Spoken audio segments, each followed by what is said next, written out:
We're drilling on a corn silage pile that was made last year. They're doing a new one right beside us. You can see them in the background. We've measured the pile so we know we can go at least 2 meters down without hitting the bottom. So that's what we're going to do.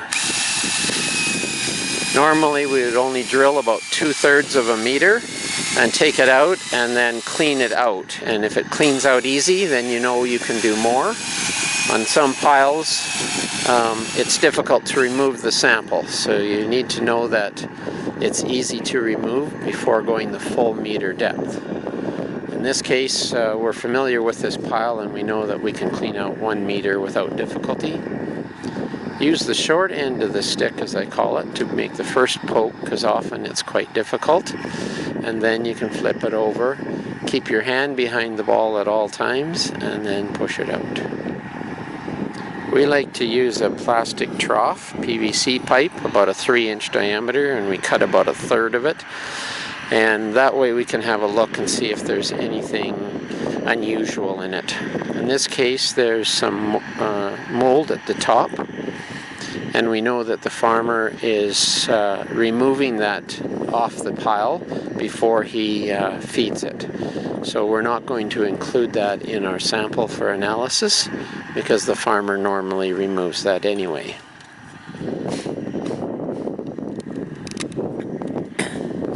Then we'll go back in the same hole and add an extension and get our second depth drilled.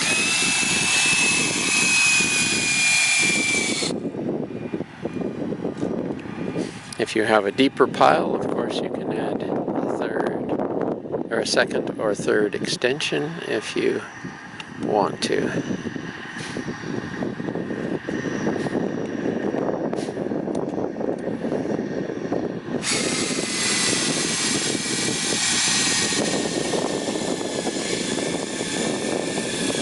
Often with the second extension, there's a little bit more friction, so it's a little more difficult to drill.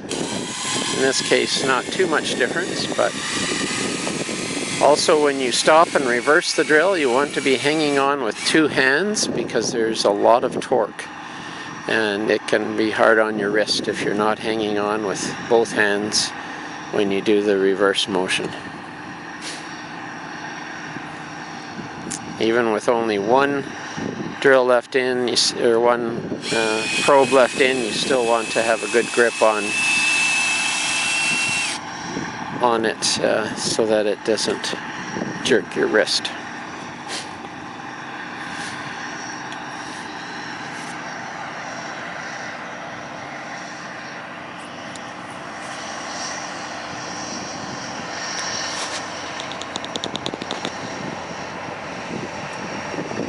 Laying it out there, and then we can have a look and see that there's no dirt in it or anything.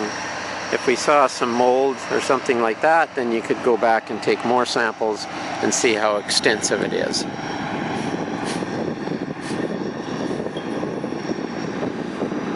If you're going to be doing more sampling right away, you can put things away and move on to the next pile. If you're putting it away for very long, you'll want to clean the probe with water, preferably hot water.